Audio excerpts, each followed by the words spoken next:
Okay, so in this lecture we are going to talk about methanol poisoning concept. They, it is found in antifreeze, industrial solvents, and screen washers. Okay, so this is not that household में इतना common नहीं होता methanol, ठीक है। Ethanol glycol मुझे commonly मिल जाता है, methanol नहीं मिलता है। मेथनॉल मिल जाता है लेकिन इतने ज़्यादा जो है ना एलिमेंट्स में इंक्लूडेड नहीं होता, जैसे कि स्क्रीन वॉशर्स हो गए। इसके अलावा और ऐसा कोई ख़ास चीज़ नहीं है जिसके अंदर मिल जाए।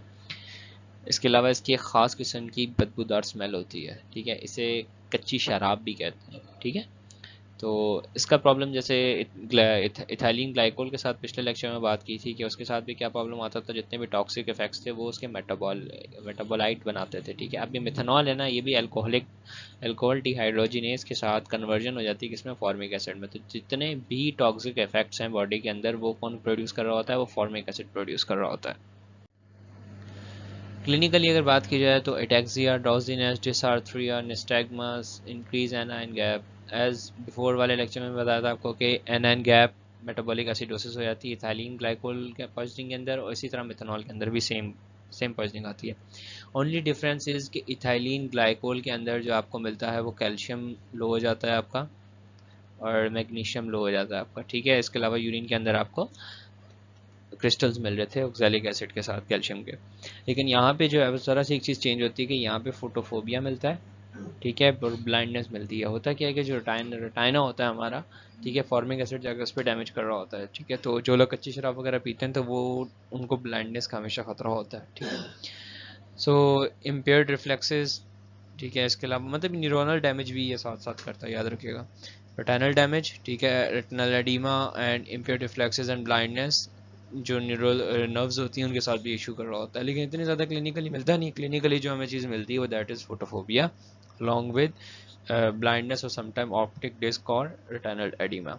ये चीज़ जो है वो आपके पास स्पेसिफिक है मेथनॉल के लिए, और इथाइलिन ग्लाइकोल के लिए कैल्शियम और मैग्नीशियम, ठीक है। मैनेजमेंट की अगर बात की जाए तो सेम है, जैसा कि उसके अंदर भी सेम एंजाइम का इशू आ रहा था। अल्कोहल डिहाइड्रोजिनेज जो है वो कन्वर्जन करवाता है। इसमें भी सेम है। आप इंट्रावीनस इथेनॉल देंगे या फोमीपेजोल देंगे, ये दोनों चीज़ें देंगे तो करेंगे क्या कि अल्कोहलिक डिहाइड्रोजिनेज जो होता है उसको इनहिबिट कर देगा। तो अल्टीमेटली उसकी जो पॉइजनिंग वगैरह के सिम्टम्स आ रहे होते हैं मेटाबोलाइट के, वो मेटाबोलाइट बनना बंद हो जाएगा, तो सिम्टम्स भी ऑटोमेटिकली डिक्रीज हो जाएंगे।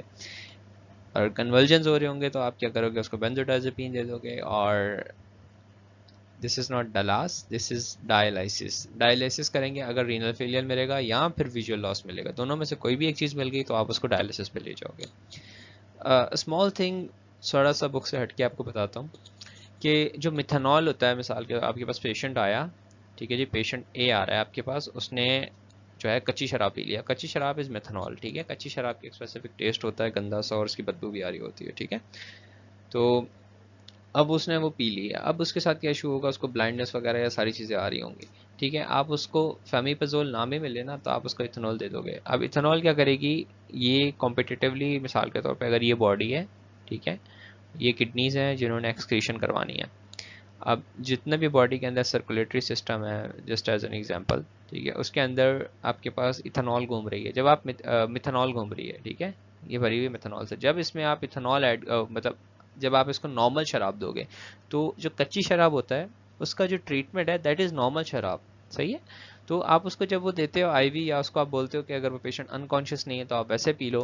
तो जब उसको आप देते हो तो होता क्या है कि वो जितना भी मिथेनॉल भरा हुआ होता है ब्लड्स के अंदर, ठीक है, सर्कुलेटरी सिस्टम के अंदर, वो उसको आहिस्ता आहिस्ता पुश करता है किडनीज के अंदर। किडनीज जो है वो आहिस्ता आहिस्ता निकालना शुरू कर देती हैं, ठीक है।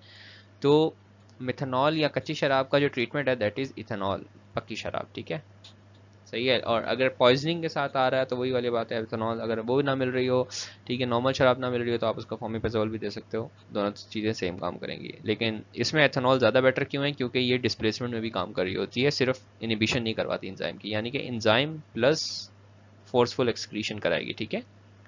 But on the other hand fomepizole जो है वो सिर्फ सिर्फ जो है ना वो क्या कहते हैं उसको, इंजाइम को इनिबिट करेगी, ठीक है। तो this is something I thought interesting you should know about. One thing I forgot to mention in the ethanol lecture is that ethylene glycol के ऊपर बहुत सारे एमसीक्यूज आए हुए थे पास्ट पेपर्स के अंदर। ठीक है। इथाइलिन ग्लाइकोल की ट्रीटमेंट जो है वो फोमीपेजोल है, ठीक है। फोमीपेजोल अगर ना हो तो हम इथाइलिन देंगे, लेकिन अगर मिथेनॉल की पॉइजनिंग हो तो मिथेनॉल के अंदर जो फर्स्ट फॉर्म चॉइस होती है वो होती है इथेनॉल, ठीक है। तो अगर इथेनॉल ना हो तो हम फोमीपेजोल देंगे, समझ गए। इसमें फर्स्ट प्रायोरिटी है इथाइलिन ग्लाइकोल के अंदर फोमीपेजोल, और सेकंड के अंदर जो है वो इथेनॉल। सेट है।